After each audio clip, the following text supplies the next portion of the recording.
Peace be upon you, heroes. There's a question that's been on a lot of people's minds lately. When you look at the amount of money Donald Trump talked about during his visit to the Gulf countries, it's shocking. The numbers are insane. The man himself said, "I made deals with the Gulf worth $5.2 trillion. But be careful. All that money isn't cash in hand right now. These are long-term deals, which means they might not even happen. Some are over 3 years, 4 years, maybe even 6 years. But the only thing that's truly confirmed and untouchable is the military deals between the U.S. and the Gulf countries. So here comes the real question. Why are the Gulf countries buying such massive amounts of weapons? For example, Saudi Arabia decided to buy 200 MQ-9 drones from the U.S. And these are serious drones. Imagine, the American company that manufactures these drones held a celebration and said they're going to start hiring more workers because of the big order from Saudi Arabia. But the real question still stands. Why? Why that amount of arms? What's the purpose? Is the Gulf really preparing for something big? There's another sensitive issue, and that's Iran, the real threat in the region. Even though both the U.S. and Iran claim there's been some progress in negotiations, the Telegraph says, nope, talks have almost completely failed, and there's basically no real progress. All of this raises the questions that everyone's been asking. Why does Saudi Arabia want the MQ-9? Why in such large numbers? And overall, why is the Gulf arming itself this heavily? Let me tell you something really important. The version of the MQ-9 that Saudi Arabia is getting isn't the same one that keeps crashing in Yemen. The ones falling there are called the MQ-9 Reaper, and the U.S. doesn't use its most advanced tech in places like Yemen. Still, the U.S. has lost 7 of these drones since March, and each one costs around $30 million. Sea Guardian and Sky Guardian are the newer models of the drones compared to the ones that keep crashing in Yemen. That's the first point. The second important point is that there's strong insistence from the Gulf countries to acquire these drones. So does Saudi Arabia wanting 200 MQ-9 Sea Guardian or Sky Guardian drones from the U.S. mean they're still negotiating for them? What's being said now is that after Donald Trump's visit to Saudi Arabia, the shares of American arms manufacturers, especially General Atomics, the company that makes the MQ-9, began to rise. Why? Because keep in mind, the 200 drones that Saudi Arabia wants from the U.S. were already agreed upon, and the contracts were signed during Trump's visit to the kingdom. So this is not just an interest. Saudi Arabia has already purchased them. Now, which models did Saudi Arabia purchase? They bought both the Sky Guardian and Sea Guardian. So what's the difference between these two drones? First, you need to understand that the MQ-9 drone is the primary one used by the U.S. military for surveillance and reconnaissance. As of 2021, the U.S. military had 300 MQ-9 drones. Currently, no one knows exactly how many upgraded drones the U.S. military has, specifically the Sky Guardian and Sea Guardian models. But if you compare the body structure of the two, you'll find they're nearly identical. Why? Because the Sky Guardian is built for desert conditions. It's designed to handle extreme environments. This was confirmed by a board member at General Atomics. Interestingly, both Saudi Arabia and Qatar showed a lot of interest in the Sky Guardian when they saw it displayed at a defense expo in Abu Dhabi. They inspected it there, asked about it, and gathered information. Another fact you should know, negotiations between Saudi Arabia, Qatar, and the UAE regarding the MQ-9 began back in 2020. Companies like General Atomics, RTX, and Boeing are all involved in the talks, showing that these deals had been in preparation for some time. Saudi Arabia first requested information about General Atomics drones in 2018. At that time, there was talk of a $20 billion deal for Reaper and MQ-T drones. Also, according to Bulgarian military, the Saudis, Emiratis, and Qataris had already reached an agreement regarding these drones, and the U.S. had granted approval, but only for the older Reaper version. Trump gave a preliminary green light, but it was described as a chaotic approval. What does that mean? Well, it was vague and unstructured. A chaotic approval means that the deal didn't go through in the end. Later, Joe Biden came in and halted the entire deal. So now Saudi Arabia and the Gulf countries are no longer talking about the older Reaper drone. They're now focused on the newer models.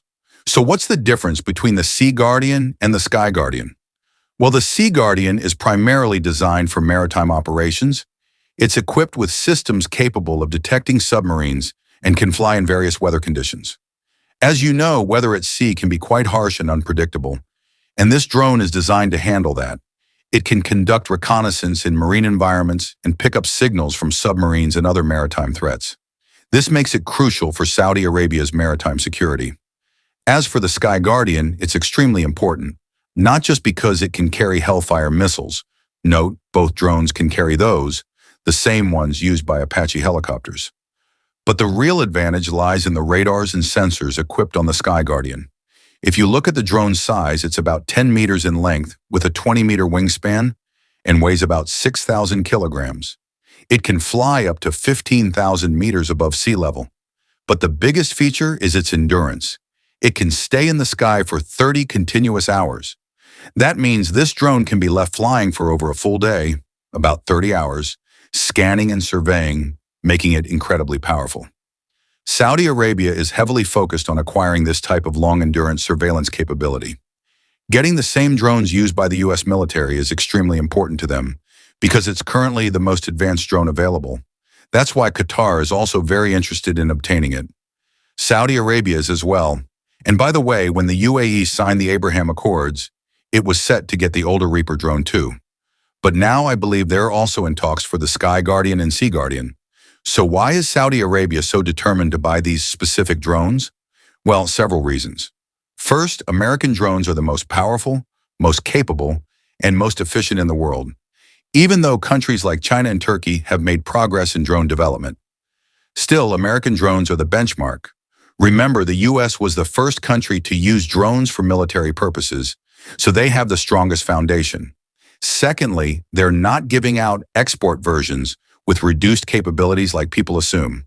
The drones being offered to Saudi Arabia include highly advanced technology. This is a big deal because in the past, the U.S. was hesitant to give Saudi Arabia the same level of tech or would strip away parts of the AI features. But today, thanks to many historic and strategic defense agreements and MOUs signed between Trump and Saudi Crown Prince Mohammed bin Salman, especially the Strategic Economic Partnership document between Saudi Arabia and the U.S., things have changed. Before, Saudi Arabia used to turn to Turkey for drones. In fact, Saudi Arabia entered into drone manufacturing agreements with Turkey and now plans to build drone factories locally. This is a crucial step. Mr. Mohammed, Saudi Arabia's current strategy is local production, building a national industrial defense base aligned with Vision 2030. In the past, the kingdom could have simply imported any kind of weapon from anywhere in the world. But under the new vision led by Crown Prince Mohammed bin Salman, that old approach has been replaced with a focus on localization and domestic manufacturing of technologies, and training the youth and minds in Saudi Arabia to operate these systems and produce them in a way that meets the kingdom's defense needs. Secondly, Saudi Arabia purchased the Chinese Wing Lung 2 drone, also known as the CH-5.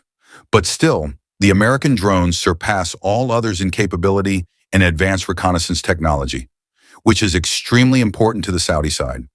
That's why, despite already having Wing Lung drones and Turkish drones, Saudi Arabia insists on acquiring American drones. It's a necessity. Why? Because the greatest threat, from the Saudi perspective, comes from Iran. And Iran now possesses highly advanced drones, and you need to understand that Iran has significantly benefited from the Russia-Ukraine war. The Russians even made modifications to the Iranian drones so they could use them effectively on the battlefield.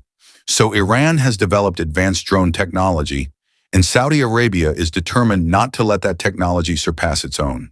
That's why Saudi Arabia is working hard to manufacture drones, develop its own tech, and acquire the best and most advanced drones in the world, especially for surveillance purposes. Forget about suicide drones and such. Surveillance is key for the Saudis. That's why they're so committed to it. Another key point is that Saudi Arabia must appear strong at all times. The kingdom has no choice but to stay powerful, especially in the Gulf region, because if Saudi Arabia appears weak, extremist groups or separatist movements could emerge. Saudi Arabia simply cannot afford to be seen as weak. Staying powerful and advanced is a core principle for the kingdom, and it's something they are clearly committed to. Whenever new weapons come to market, especially drones, they make it a priority to acquire them. Thirdly, you never know when a war with the Houthis might break out. You have to understand, the Houthis have a reputation for unpredictability. You can't guarantee Iran's control over them, or even Iran's intentions toward them. At the same time, you can't rule out a direct war with Iran at any moment. So Saudi Arabia must always have the latest military technologies available. That's what the article is pointing to. It explains why Gulf countries are so keen on acquiring such large quantities of advanced weapons. Even though weapons alone won't win wars, there's another major point. Saudi Arabia has national security concerns and doesn't need to engage in direct combat to prove its military capability. By acquiring these weapons, the kingdom is actually preventing many potential threats. When enemies see Saudi Arabia as constantly advancing and modernizing, that itself acts as a deterrent. On another note, Saudi Arabia is also aware of the unreliability of the U.S. when it comes to defense commitments. Because honestly, Saudi Arabia has seen that the U.S. isn't always committed to defending them. The concept of joint defense depends on the will and personality of the U.S. president. Donald Trump, for example, could visit the Gulf but still choose not to deploy the military. It's entirely up to him. So Saudi Arabia must continue arming itself under any circumstance. Even if Trump leaves office, you never know what the next president will be like. So acquiring weapons now, while Trump is in power, is a smart move. Another consideration, buying weapons without the requirement for normalization, i.e., without having to normalize relations with Israel, is currently an open opportunity. You don't know if that window will remain open in the future. That's why Saudi Arabia went ahead with arms deals worth $142 billion. And all the Gulf countries saw this as a rare opportunity to get what they wanted from the U.S. while the door is still open. Donald Trump, by not tying arms and technology deals to normalization agreements, made things much easier for the Gulf states. But on the other hand, you have to understand that the situation on the Saudi border is not calm. As I mentioned before, Steve Witkoff, who has previously served in U.S. Middle East affairs, stated there's no uranium enrichment happening in Iran, and that enrichment won't happen. But Abbas Araghchi responded, saying Iran will continue enriching uranium, with or without a deal. Both sides met in Rome, Italy. There were reports suggesting that negotiations between the U.S. and Iran were going well, and that there was slight progress. But the Telegraph says that's not true. It's all just talk. Apparently, the two sides ended up in a heated dispute, and the Iranian side attended the negotiations primarily to assess American intentions, not really to discuss enrichment. This detail was confirmed by CNN as well. CNN reported that Iran joined the talks not to negotiate whether to enrich uranium or not, but to spy out American intentions. Iran is determined to enrich uranium, regardless. Before these negotiations, Iran sent a letter to the United Nations and the Security Council stating, if sanctions continue and the U.S. insists on threatening Iran's sovereignty, Iran would relocate its enriched uranium to undisclosed locations. That's an extremely serious development. Relocating uranium like that means they're preparing for war, or at the very least, activating a Plan B. This came right after a report, published by CNN, the media arm of U.S. intelligence, claiming that the U.S. has detected Israel preparing for a strike on Iran. The timing of this report and the way it was announced on CNN felt like an indirect message from the U.S. to Iran. Let's be real. The U.S. doesn't typically expose Israel. They know way more about Israel's actions and operations, but they don't publicize it. So this CNN report felt like a carefully calculated warning from the U.S. to Iran.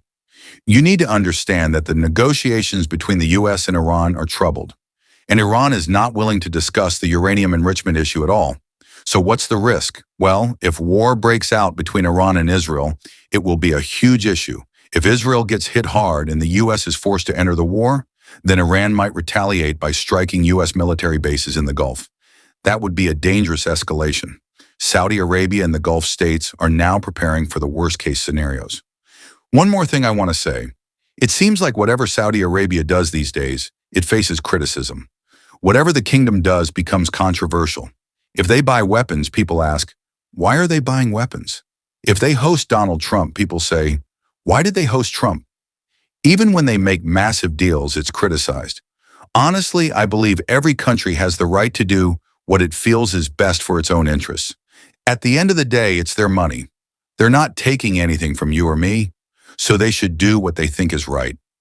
I personally hope that Saudi Arabia remains strong and prosperous. May it always stay this way. May God protect Egypt. May God give victory to Palestine. Long live Egypt. Peace to the land that's guarded by a sharp sword and a divine shield. May the Lord of the heavens always protect you. Peace be upon you. If you've made it this far, then you're a knowledgeable person with a very sophisticated political and military curiosity. This is our first video on the channel, so you're literally one of the first founders.